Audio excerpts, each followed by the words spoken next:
then moving to Harare for the first time.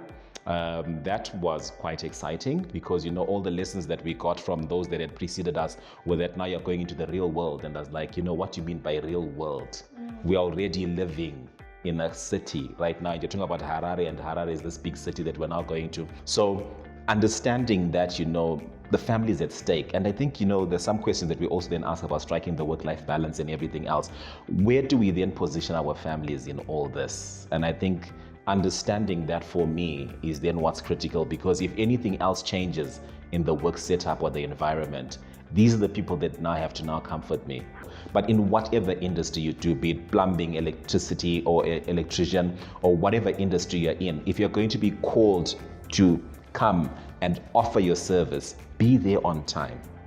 If there's a certain industry that you're in, understand where your industry is going and how AI is going to play a role in that industry, and then educate yourself on its use cases and how you can best be positioned to remain relevant in an industry where artificial intelligence is now in use.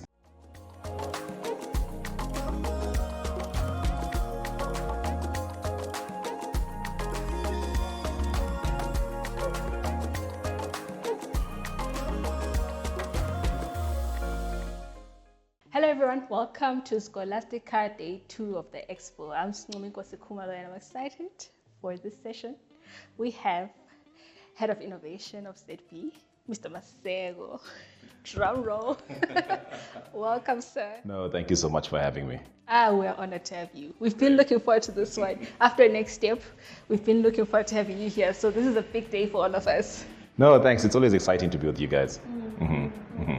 So you spoke about something so interesting on LinkedIn, where you were basically saying people should be more than their titles. And you spoke of how you're wondering if you'd be invited to places had you not been head of innovation. You're saying you wonder if they would invite head of innovation or Mr. Maseko. And that really got me thinking. And I was reading the comments as well, and people were really breaking things down, becoming vulnerable. So I want to know, Mr. Maseko, I want to take away the title, Head of Innovation, and we want to get to know you as a person and then take it from there. Okay, before I speak about me, who did you invite? I invited Mr. Maseko. Okay, and now you're just playing politics with me, but it's fine. No, that's a good one. It's interesting because I spoke about that, but truth be told also, outside of the title, I still love innovation and I love entrepreneurship. So it will still be one thing, whether I'm at work or not at work. The question, of course, that you're asking also is to then say, outside of the title, would other organizations still appreciate that this is what I can do? Because normally when you invite the title, you invite the whole organization. So it comes through. So as an individual, I'm passionate about entrepreneurship. I'm passionate about startups. I'm passionate about innovation. And these are spaces that I really love to get into, together with the financial literacy. And getting people to understand that, if you're going to be starting up a business, if you're going to be in entrepreneurship, how do you then tie financial literacy into that so that you can actually build a thriving enterprise? So those are some of the key things that I'm passionate about. And I would say that's what forms me. That's what wakes me up in the morning. And the fact that I can deal with entrepreneurs in my role is quite exciting as well. So during our next step conversation, you spoke about how you were at, what's the school, by the way, the high school? Tegwane. Tegwane, yes, in Plumtree, yes. I want to know more about that, like where you started from to where you are right now.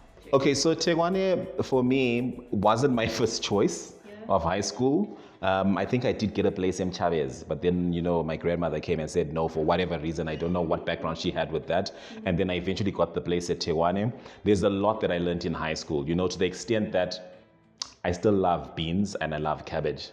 That's food that we got to enjoy eating in high school. So I think that's one of the life lessons that we got to learn in high school.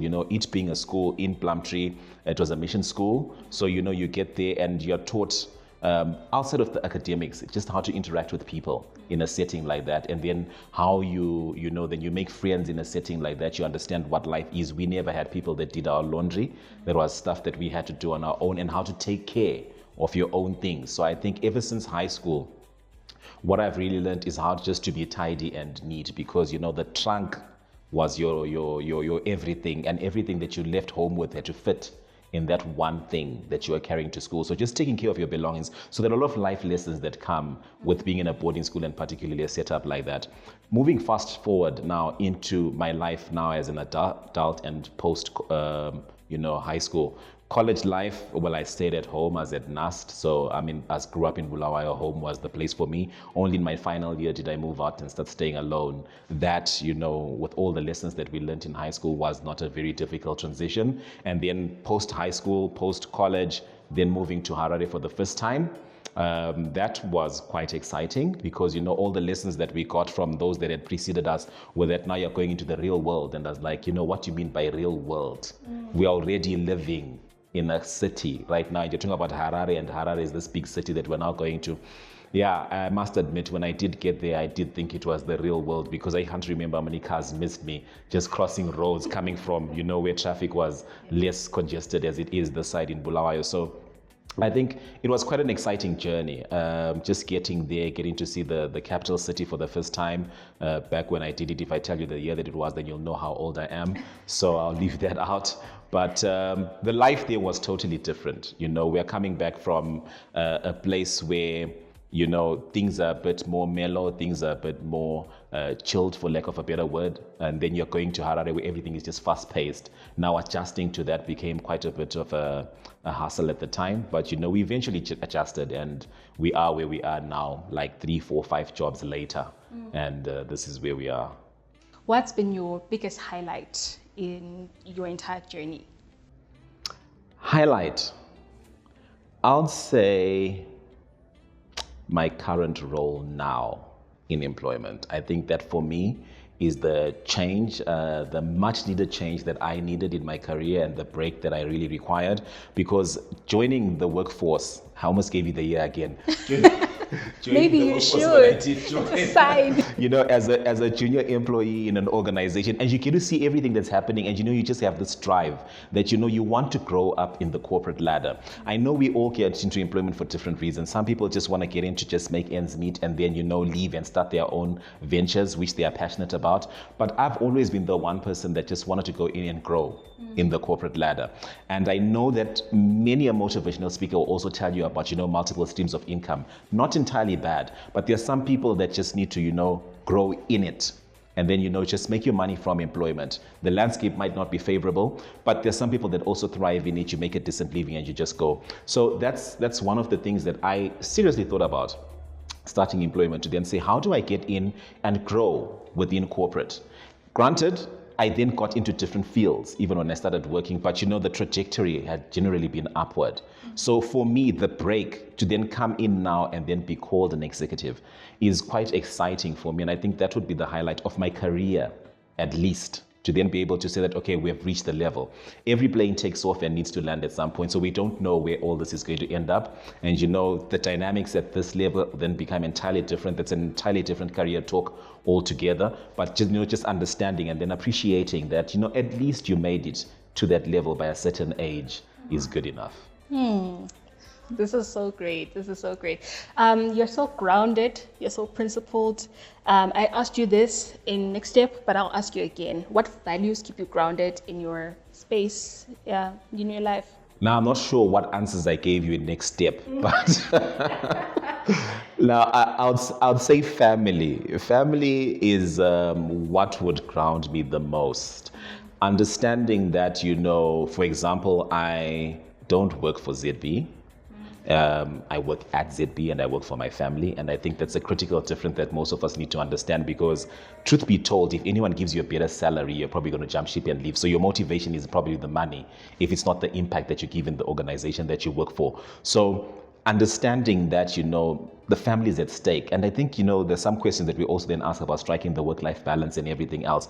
Where do we then position our families in all this? And I think understanding that for me is then what's critical, because if anything else changes in the work setup or the environment, these are the people that now have to comfort me. If I lose the job or anything else then comes up, I'm unable for one reason or another to then go to work, then these are the people that we've neglected for the longest time ever because of our 8 to 5s.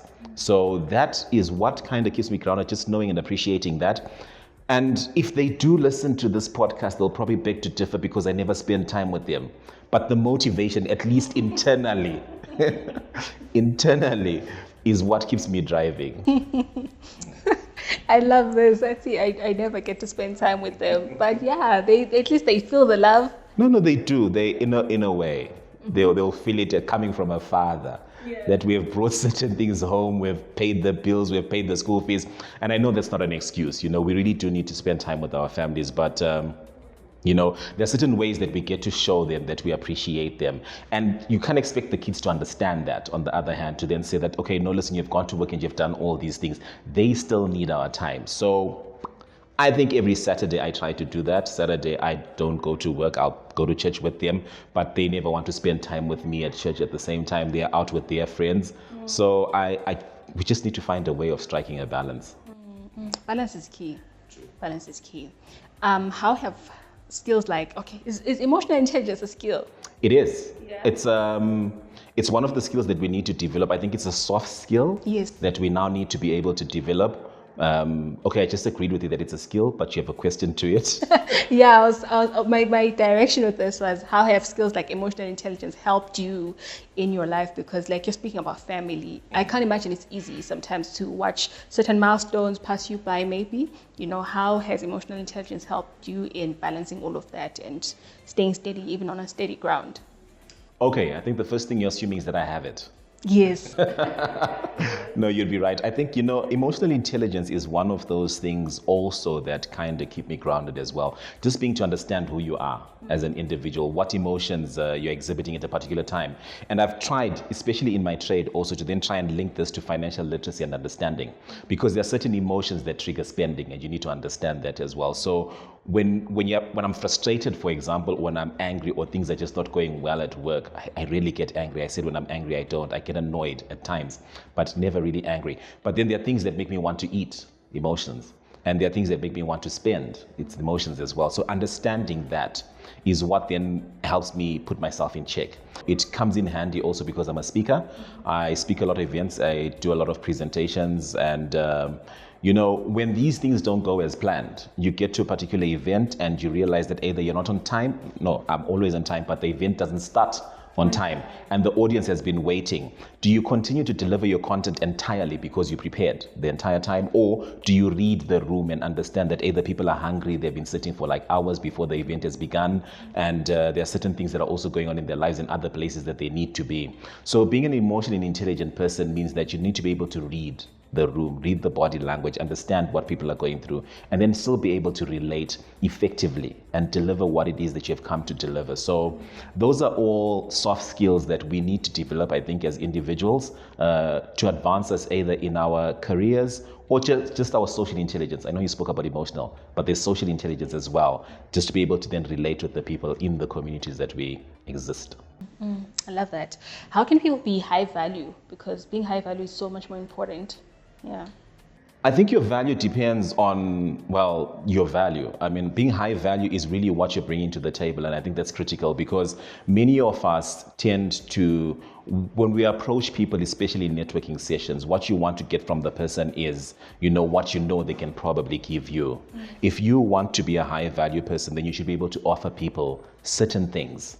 It doesn't have to be under employment. It could be things that you are just good at naturally. It could be speaking. It could be, a skill that you have developed over time, and you can offer that to people. Just be present when people need your service, and that's how I think you can improve your value, at least in the eyes of the people that want to derive it from you.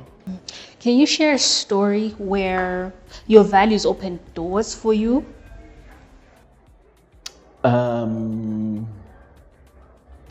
Okay, some of the values that I don't know how these go, I would say open doors for me, but I value time. As in, I'm almost always on time to every event that I go to, sometimes even before the organizers themselves. It's just a habit. I want to get there and read rooms. And, just being on time always does help. Showing up also helps at times, because what you tend to find is you get called to an event, even if I'm being called to a high school, or to present to university students, I will almost always go in a suit and a tie. Like I said, this is nothing to do with colonization. It's just what the brand requires. I'd almost always go and show that I made an effort to come. So I value the time that you're giving me, but value my time as well. And that, I think, also opens up doors, because it shows that you're taking people seriously and you're not just taking it for granted that, okay, so you're coming to present to students and this is how you show up because you think you're at a certain level and you're going to talk down to us. But showing people that, no, I understand that you've got other better things to do, but you've given me time to speak. And that on its own then tends to help people understand that, okay, he takes what he takes seriously. So I think in any setting, just respect people's time. If you're going to exist in a community where people are, just respect the fact that, they've got other things to do than listen to you at times. So, and I'm only saying this from one side of the story because I'm a speaker and I present, I train. So I'm only speaking from that angle. But in whatever industry you do, be it plumbing, electricity, or electrician, or whatever industry you're in, if you're going to be called to come and offer your service, be there on time. Yeah, I noticed, like on the first day we met, you were there at like 7:30. And I was like, wow. Okay. No, it's time, and especially also if you're the kind of person that charges by the hour, then if you call me to an event and I'm charging you by the hour, it's just that people don't appreciate this much. But if you call me and I'm there, you tell me I need to be there at 10, you decide to start at 11, I'll charge you for the 1 hour between 10 and 11. Not the time that I'm speaking, but the fact that you said you needed me for that time. And when we begin to value time like that, it begins to make sense. The other way of thinking time and money also is, if you are employed in whatever setting, you need to learn to value your time based on the money that you're getting. Like, break down your salary at the end of the month to the hours and how much you make per hour. So that you then realize that even in your spending habits, if you're going to go and spend on whatever it is that you want to buy, understand how many hours you need to work to then buy that. So if you make like $5 an hour and you want to buy something for $100, you need to understand how many hours you need to work to buy that thing valued at $100. So that's how you then value your time and your money. So understanding that is quite important because, like I said, people have got a lot going on in their lives, and we need to be able to appreciate that when they give us time, it's probably coming from a good place. Yeah, like you did today.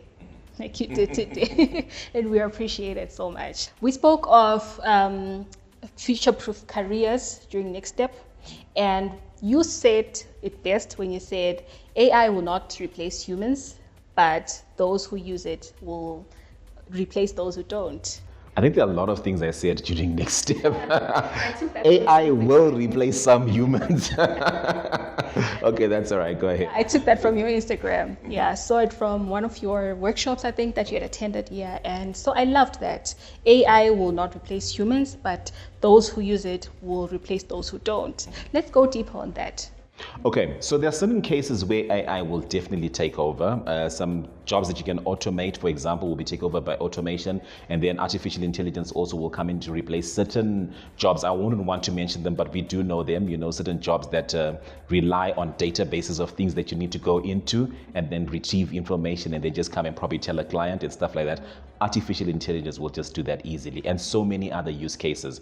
But what I mean by that is by, people that use AI replacing those that don't, it's just a call to upskill and probably reskill also in certain events, where you're now saying that if there's a certain industry that you're in, understand where your industry is going and how AI is going to play a role in that industry, and then educate yourself on its use cases and how you can best be positioned to remain relevant in an industry where artificial intelligence is now in use.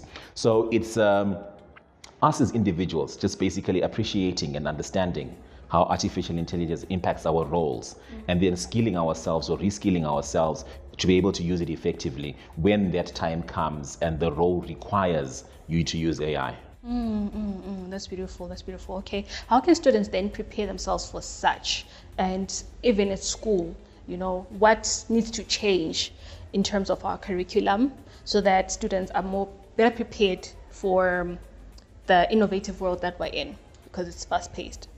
I think students need to spend more time on YouTube looking for things that are educational and travel the world through YouTube, as opposed to watching reels and TikToks and things that just don't get them exposed. And I say that because, you know, our curriculum is going to be our curriculum. I mean, we can't start lobbying for changing curriculum, especially maybe even over a podcast. There are so many levels to which these things need to go to be able to change that. But understand that everything that we are learning is also meant to open up our minds, help us understand the world around us better. But if all you do is go into class, read and understand to pass and not to understand the world that you exist in, then you'll only be relevant for the examination. Post the examination, you can't apply what you've learned. So it's about seeing what you're learning in class, going onto the internet and understanding how what you have learned applies in a broader economy, applies in a global economy, and then seeing how you can make yourself relevant to that. So for every student out there that may be listening to this, it's really understanding that to then say, what's my place in the entire scheme of things and what can I contribute? That's the value that we spoke about earlier as well. To say, you know, I'm going out into the world and these are the things that I've learned and this is what I'm bringing as my contribution to the world. So travel the world using YouTube or TikTok, understand how other economies are functioning, understand how the job market is or how certain jobs are done outside of your local environment, and then begin to appreciate these things. So you can either learn and apply or just, you know, prepare yourself for that global economy so that as when you get there, you're not starting to learn new cultures altogether, but you have already understood from what you've seen online and you can easily integrate. That's absolutely profound, as always. Yeah. In closing, I would love for you to tell us why mindset is everything. Mindset is everything because it really determines or sets you on the path to what you want to achieve. You know, if you're already defeated in the mind, then there's no way that you can achieve anything that you then tell yourself you want to achieve. Mindset gives you focus. You know, if you are bent on achieving a certain thing and you're in the right mindset or you've got the right frame of mind, that's what then puts you on that path to achieving what you want to achieve, because now you're focused, you set your milestones, you achieve them, you celebrate the milestones as you achieve them, and then you just go to the next level on and on and on. And if your mindset is one of growth, and I know we speak about this a lot to say you need to have a growth mindset, when you have achieved, the next thing you're thinking about is what's next. Because there are some people that achieve and then become stagnant and feel that I'm here now. But we spoke about AI, when we spoke about how everything else is changing in the world. You cannot afford to remain at the same position. So the mindset of growth, where you're constantly thinking that, okay, I've done this, now I need the next best thing, is how people can then advance themselves in life. It's amazing you talk about what next, because that was my last thing for you to say. What's next for Mr. Maseko? What can we expect from you? I know it's unpredictable, but given from what you envision for yourself. I can't really tell you what's next. Not because I've planned it, you know, and we get these questions often also to say, so what's next for the next 5 years? What are your plans and all these things? And I remember passing a joke about that, you know, when someone's going for an interview and they're not employed and you're going there for like it's a vacancy that's there for like 1 year, it's a temp vacancy, and someone asks you what's your plan for the next 5 years? You're going to be unemployed probably, because the job you're looking for is for 1 year. So, you know, with all the changes that are happening, what I do know is I'm going to continue in a path for financial literacy and innovation. I may rebrand myself. I've spoken about financial literacy and innovation, and I've used the title Finlish strategist in some occasions. Finlish is a blend of 3 words, 2 words, financial literacy, 3 words. Financial literacy and innovation. That's Finlish strategist. So that's what we're just working towards, because like I indicated earlier, that's what I'm passionate about. So I want to train innovators, I want to train people in financial literacy, and then the entrepreneurship side of things is also then to say, how does financial literacy and innovation blend into entrepreneurship? How do you then bring value out of the work that you're doing? So that's where I'll see myself into the foreseeable future. I'm just fortunate now, like I said, to say the job that I have is in line with this as well. So I benefit both sides of the equation. Yeah. I saw from your profile there's intrapreneurship. Okay. What's that? An intrapreneur is an entrepreneur that works within an organization. Okay. So entrepreneurship is just basically going out, finding a problem, solving it for a profit. But an intrapreneur, you're finding things that may be wrong within your organization and then solving them as well. So you're looking at the problems that exist within the organization that you work for, and that's intrapreneurship. Oh, that's beautiful. I've always wanted to ask that, and here's my chance. Thank you so much, sir, for your time, which we value. Thank you so much, and I believe the entire team is very happy. We can't wait to put this out, and we wish you absolutely the best going forward, and far above more than you can imagine or think. Great. Thank you for having me. Thank you. Thank you so much, guys, for tuning in. I'm Sinomi Nkosi, and I'm here with Mr. Maseko, Head of Innovation of ZB, and we're out. Bye for now. Hi everyone, my name is Otringati, coming from Maseko College. Today I'm here to be learning about different kinds of careers. Today I'm here to be able to look for a career that I want to do, a career that I'm going to do for the rest of my life when I leave here today.